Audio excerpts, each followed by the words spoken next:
O sea, en esta secuencia de juicio a las juntas, obediencia debida y punto final, indulto, lo que siguió no fue ahora el fallo de la Corte, me salté una etapa, y lo que siguió fueron los juicios por la verdad. Y los juicios por la verdad fueron el resultado, más o menos empezó en el año 98, y fueron el resultado, desde mi punto de vista, de que en la práctica, si bien las leyes de obediencia debida y punto final eran, entre comillas, hoy declaradas inconstitucionales, pero en su momento se dictaron con todas las formalidades que establece la ley, la realidad es que la sociedad argentina no acepta que esto quede en el olvido y no acepta que no se investigue y sancione a los responsables.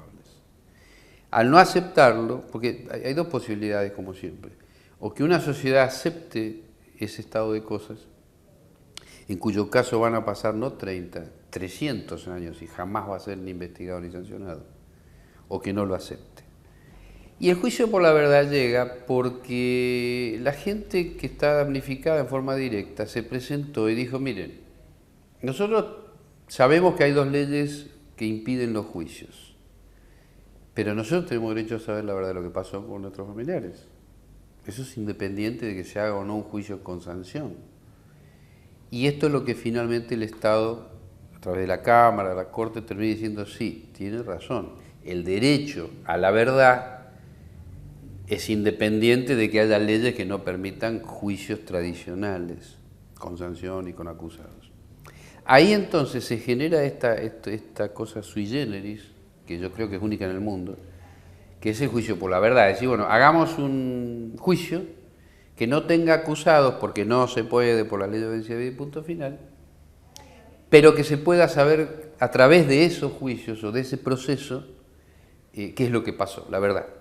Y así se empezó y así se empezó a trabajar en La Plata, también en Mar del Plata, pero mucho más en La Plata, y sobre todo con el doctor Schifrin a la cabeza, impulsando todo esto dentro de la Cámara Federal de La Plata, y llevando adelante un proceso muy complejo porque no es juicio, pero tampoco es una obra de teatro.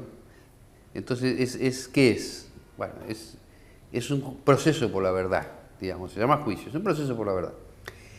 Y se empezó a citar gente, algunos víctimas, otros familiares de víctimas también por supuesto, otros responsables, pero que precisamente por su involucramiento terminaban siendo denunciados. Y esto fue sucediendo durante años, esclareciendo muchas cosas, trayendo mucha luz sobre muchos temas y casos.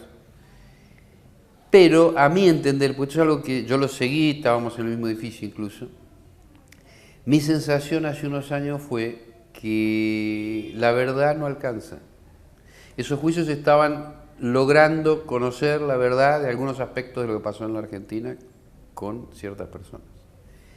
Y mi sensación fue que esa verdad no alcanza porque es nada más que una parte. La verdad es algo estático. La verdad es una fotografía. Y un proceso de estos que es imprescindible y muy útil, por supuesto, pero lo que está mostrando es una fotografía. Le está diciendo al familiar, a su hijo le puede haber pasado o le pasó tal cosa. Eso es interesante porque le trae mucha riqueza al que sufre, pero no alcanza. Porque el que sufre, y no es solo la víctima directa, sino que es en última instancia la sociedad, requiere algo más que la verdad, algo más que lo estático, requiere algo dinámico, y eso dinámico es la justicia, no es la verdad, es el derecho en acción con todos los mecanismos que permitan no solo saber cuál es la verdad, sino además que quien resulta responsable pague por eso.